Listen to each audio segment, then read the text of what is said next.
Well, it's noon here in Ventnor, New Jersey, and this is news that you can use from YAA with, well, look who's here. It's Phil, ladies and gentlemen. Unfortunately, Hello. my son Zach is feeling a little bit under the weather today. How are you doing today, Phil? I am awesome.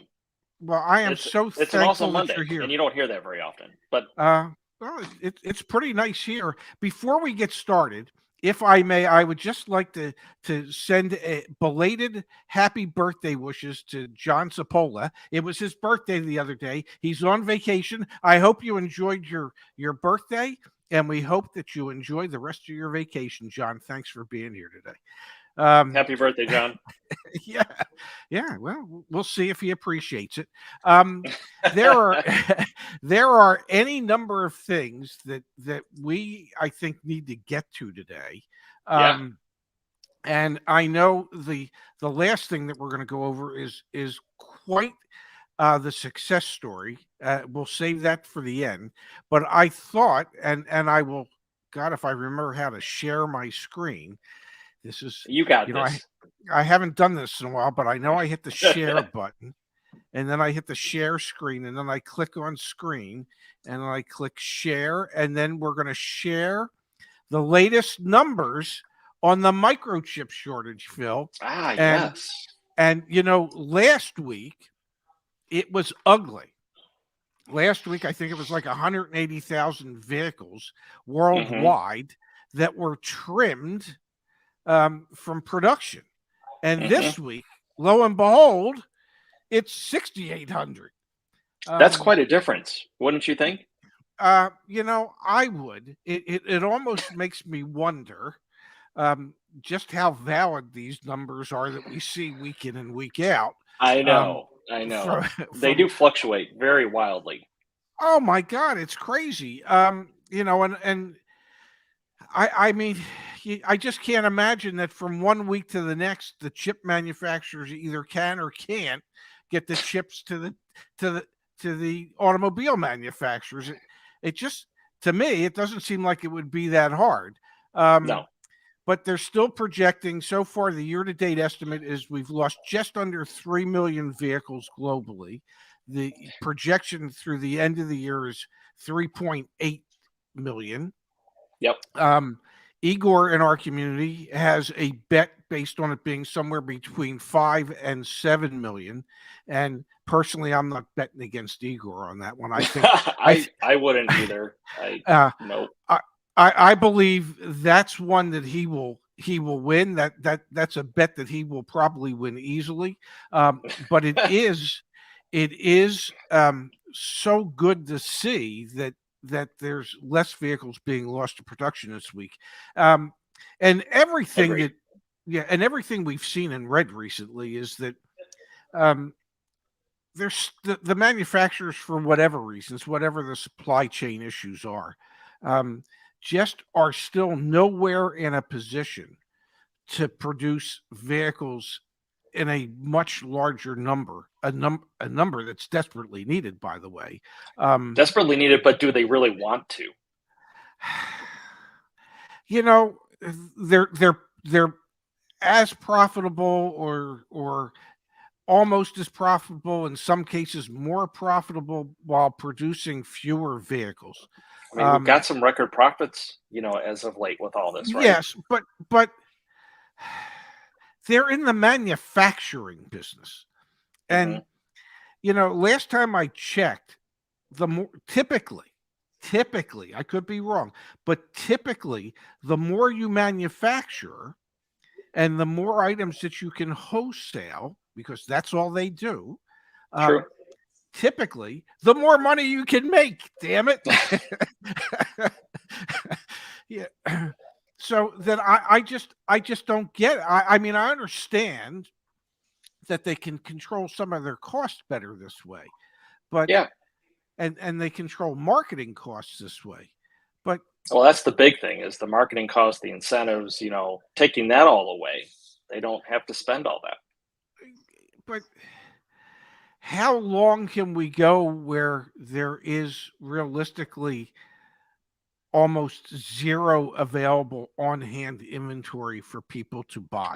No, they can't. They're not going to be able to sustain that. I mean, we're going to have to ramp up to some sort of volume levels. Now, I mean, obviously, they're not going to be to where they were prior, um, but they still need cars on the lot. Still got to be able to sell cars. People want it. Yeah. Especially with the type of investment that dealers have made in the size of their facilities and the footprint in which those facilities are based.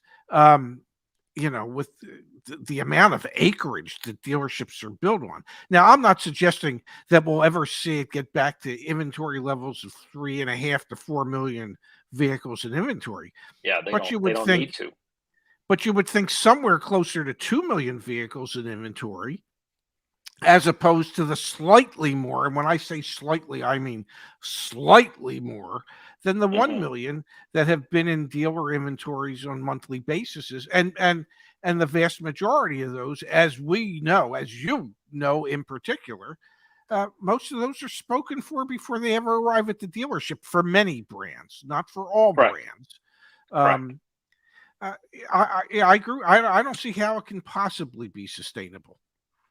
But I mean, all these dealers, they're making more profit per unit than they ever have, and De- Dealers that's are. that's a model I think they're going to hold on to move forward, and they're going to want to restrict as much. They're not going to want to go to the volume sales that they were doing pre-pandemic and all this. You Yes. know, it's Okay. Truth of the matter is that prior to the pandemic, the average front end gross profit on a new car sold in this country was between $200 and $300 front end profit, not mhm, including what they did in the finance department. That profit today is probably closer to $2,500. As yep. to use a term my son likes, that's 10x. Okay. Uh, and and yes, so dealers like that from a dealer perspective, it allows dealers to have more leverage over their consumers than they've ever had. But too many dealers wield that leverage in an unfair manner. True. Agreed. And with the additional dealer markups, the Hmm. dealer installed accessories, the you have to finance through us, you have to take it. I mean, they hold people hostage. So we need to find a happy median somewhere. And to Agreed. suggest that there could be some type of change, I want to share with you an article that I found on, I don't know where the hell I found it, but I found it somewhere, probably Automotive News. Um, and so if we're starting to see, and the headline in the article is shifts in used vehicle market cut into proceeds.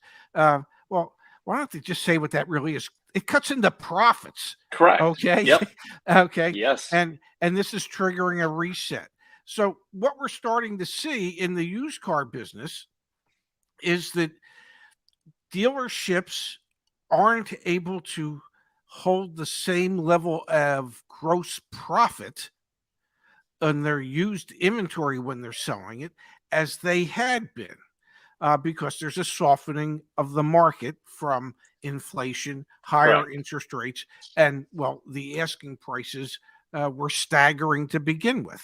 So I think you would agree we're starting to see some softening when it comes to used car prices. Absolutely. Um, I mean, just the other day was luxury cars. They're Uh starting huh. to see the push to reduce on the retail side. But overall, I mean, wholesale trade values. I mean, look at even including the iBuy sites, right? They're Hmm. all down. I mean, before when you thought, hey, I can go sell my car and get a tremendous amount of money from any one of these sites, that's not so much anymore. Everybody's cutting back. These dealers, these sites are cutting back their offers in many cases. And as a Michigan dealer, Aaron Ziegler said, um, Hmm. it's like the cars that you can sell in the $10,000 to $15,000 range. That's the hottest part of the market right now.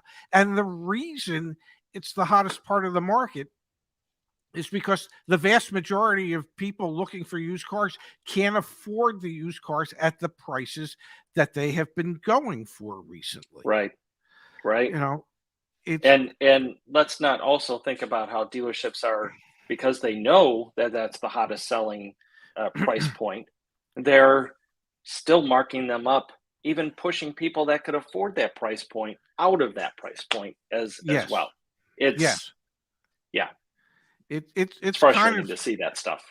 it is here, but here was some interesting information that was in the article. The drop in profits, used vehicle profitability in the second quarter tumbled for most publicly traded vehicle retailers.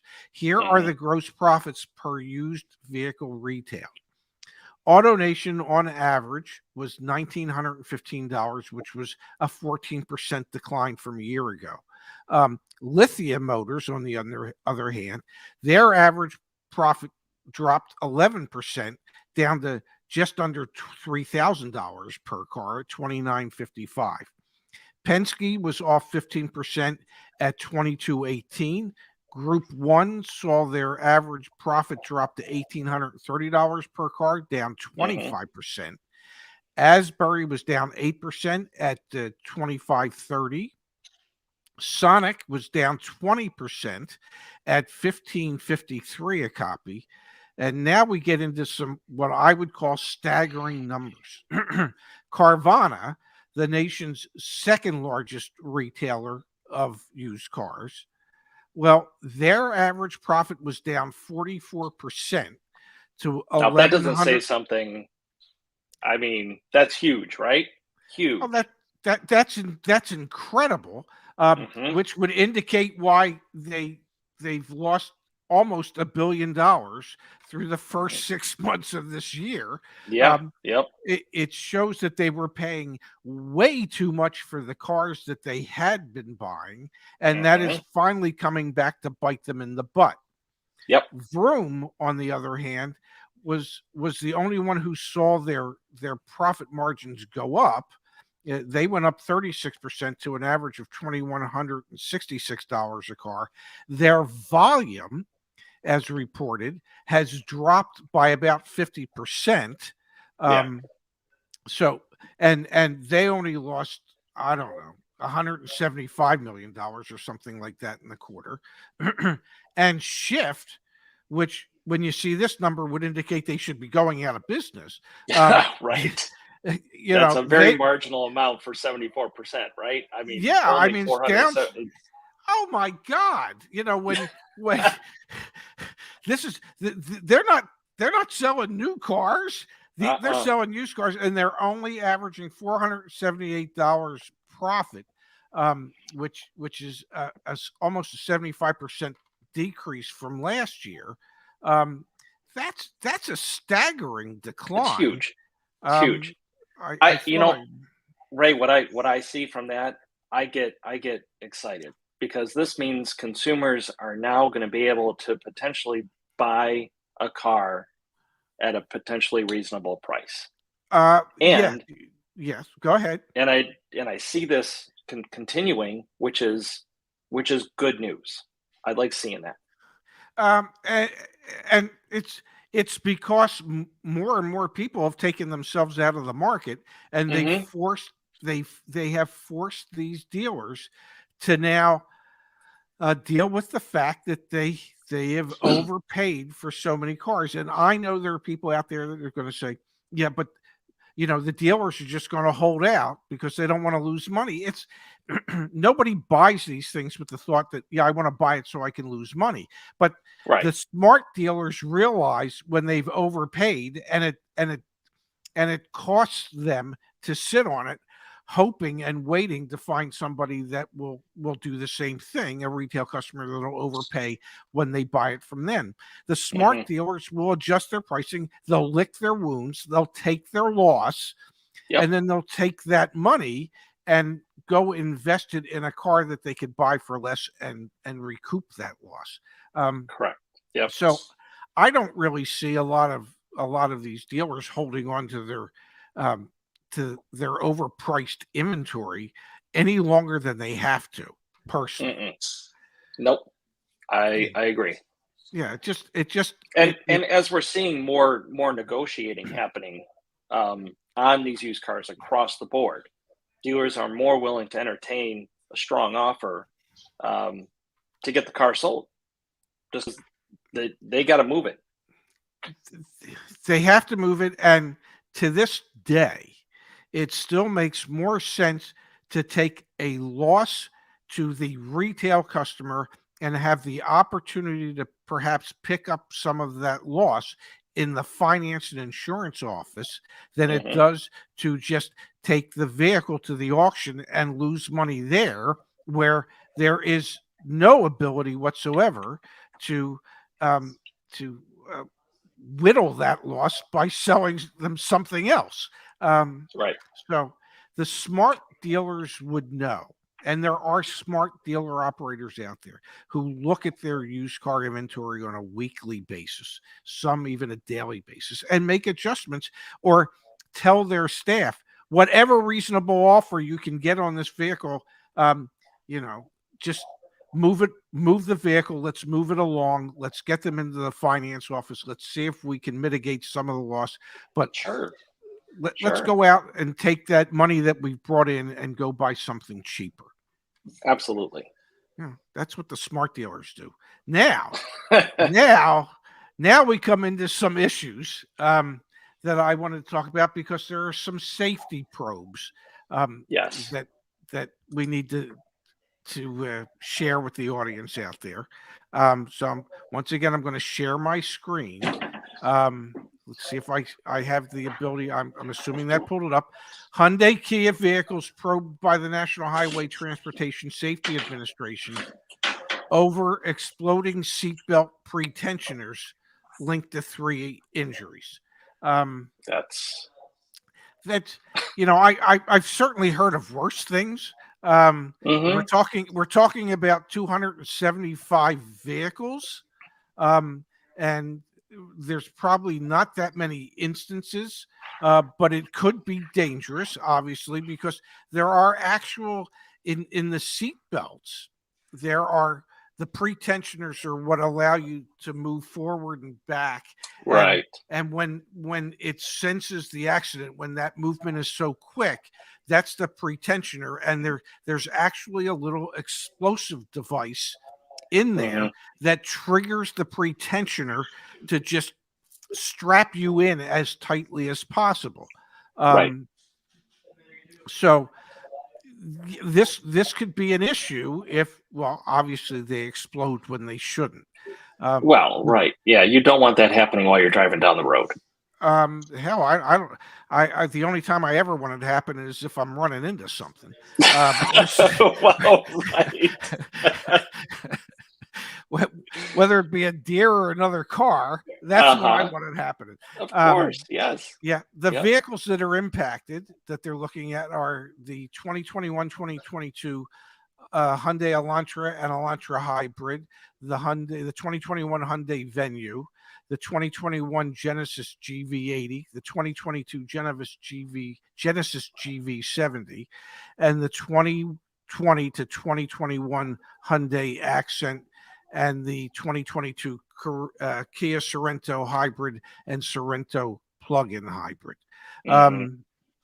So the National Highway Transportation Safety Administration is doing a study. After they're done the study, they will determine whether or not there should actually be a recall. Um, so we shall see what happens with that. Um, and then there's another manufacturer. Hmm. I hate to do this because people think that well, I don't like Ford. Right. It's got nothing to But do with, when yeah, they put themselves in the news, I mean, come on, you're yeah. going to talk about them. Well, we at least owe it to our viewers to bring it to their attention, and our viewers Absolutely. can decide what it is that they want to do.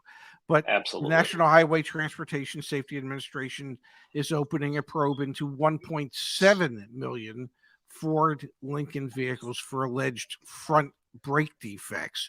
Hmm. Um, And this is on top of the brake defect that they had in the 2013 to 2018 uh, um, fusions in the past. Right. And what it is the brake hose that the fluid flows through can unexpectedly rupture, and I like the way they phrase that. So when it ruptures and you lose brake fluid, go figure how this works.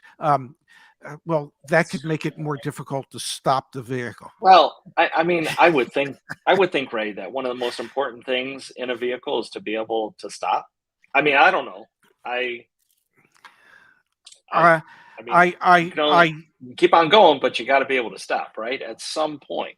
I agree with you, although I can tell you in all my years in the business, Phil, when I've appraised cars and I've looked at the front bumpers and the rear bumpers, um, I realize that there are any number of people out there who think they're rear and front stoppers, not bumpers.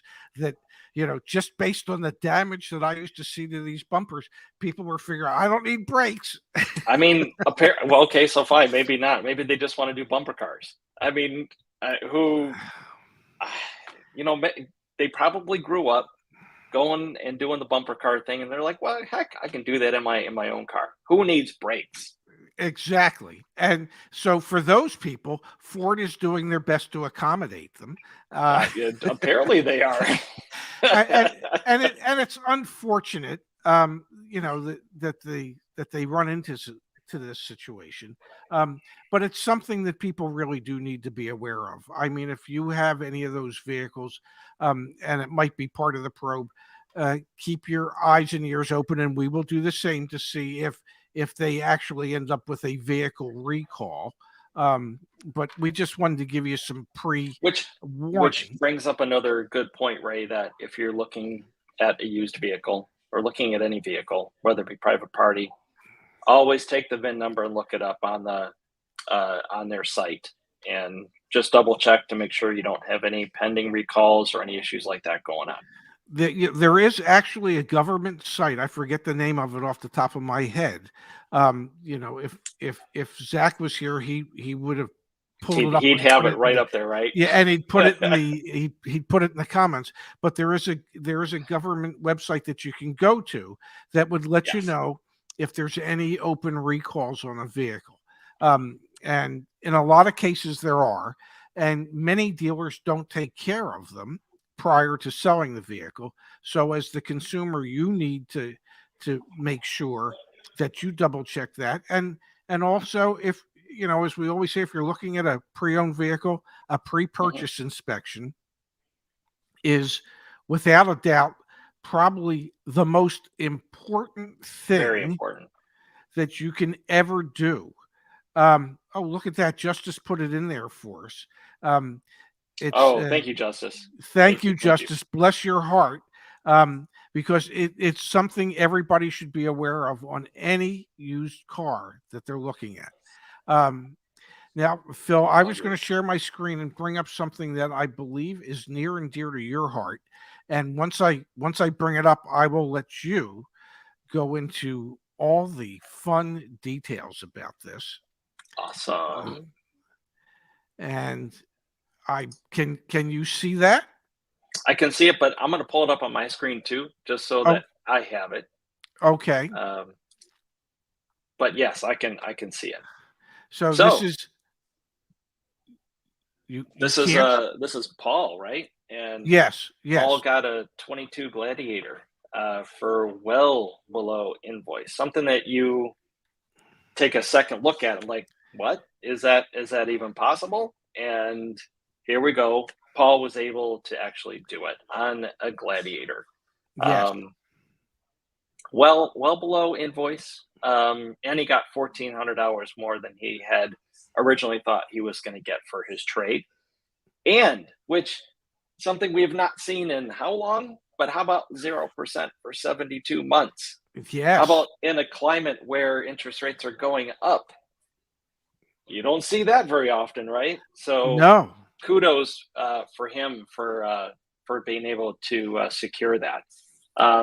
But So the biggest takeaway from the fact that he was able to get this good deal is, just as he put it, it's research, research, and more research. Hmm. Being a part of the YAA community, being a part of us to be able to get all the information that you need to be educated and to be thorough on your research, and be able to know what you're going into. Um, we're big advocates to be able to help get or know the market on a wide variety of vehicles. And the Jeep brand, or Stellantis as we want to call it, Yes. they've got inventory. They've got cars sitting around. They are, for lack of a better term, wheeling and dealing. I um, think that's a great term. yep. uh, so they've got plenty of deals going on, particularly on the Wranglers and the Gladiators. We're looking anywhere between 8 to 12% under invoice, or excuse me, under MSRP. Um, and also the fact that he also reached out to many dealerships. So he took his research, he took his knowledge, he was empowered, and also looked at well over 10 dealerships to be able to secure a deal like that. So congrats to Paul. He did a great job, and we're here to help. And he took that knowledge and did it, and he saved a lot of money. It So it just verifies what we've been saying for months and months and months, that there mhm, are dealers out there who will still work with you. You just have to find them. You have to search them out. It's not as easy as it had been in the past. It's not that you can just go to your local dealer necessarily and wheel and deal. But there are dealers out there that look at this, knowing that they have inventory on hand and more coming, that are mhm, then now willing to work with you and just looking for plus business. And mhm, he was able to do it. It takes time, effort, and energy. It takes a commitment to putting forth that type of time, effort, and energy. But it just proves that you can find those dealers. And I see the comments on our YouTube channel all the time where people go, yeah, well, in today's market, you can't work a discount, or in today's I market, you can't do this, or in today. Well, no, you can. Okay. It's just going to take a little more effort to do it. correct. These are the folks that are used to walking up to a dealership and being able to just have their hand at whatever's on the lot, right? Yes. And that's not today's climate. You can still find a deal, you can still find a car. It just takes some effort in a, something that usually we're not all used to, because we can Mhm. just go up to the dealer and just buy the car off the lot. Yes. Even though times are tough as a consumer, it it's still there are still deals to be had. And what helps is to look at the brands or expand um, your search as to what brands you might consider, Mhm, and be flexible as far as color and trim levels. And if you're doing that, then you can find dealers that will start to work with you. um, and I believe in my heart of hearts we're going to see more and more of that going forward. So just and like you said, you and Justice and Mario and Kimberly and everybody else on the team, that I mean, we're here to help. We're on the forums helping. We're on the live chats helping. We're doing everything that we can in order to provide you with the knowledge that you can then turn around and apply. So that absolutely. you, yeah. I mean, Uh, we have an awesome team here, an awesome team, and we're compassionate about what's going on, and we're sympathetic to the frustrations and everything else in this market brings, and we're in it together. We're in it to try to help find and leverage whatever we can wherever we can help you get it. Yeah, and there are good deals to be had, and we're yep, here. and I think what it really speaks to, Phil, is that we're all car people and we all have this We're all car affinity. people. Yeah, we have this affinity to cars, and we want to help people figure out how to make them less expensive for them. Uh, Exactly. yeah, so that's I think why we all enjoy doing what we're doing. Oh my God, I see my son was on I here I uh, I do. I see clapping. him. He's there. Yeah, Hello, God Zach. bless him. Hope you're feeling better, handsome. Um, but at least he's feeling well enough to clap for us. Well, Phil, Yes, that's awesome. believe it or not, we've killed a half an hour in our lives. We Um, did. yes, I can't thank you enough for filling in for Zach this Yeah, afternoon. absolutely. Um, It's always uh, fun. Yep, it's always fun seeing you. It's always fun having these conversations with you. So thanks so much for that. And for those of you out there who Welcome. just can't get enough of us, we'll be back here again tomorrow at noon Eastern, 9 Pacific, with more news that you can use from YAA. Thanks for being here, everybody. We'll see you back here again tomorrow. Bye, everybody.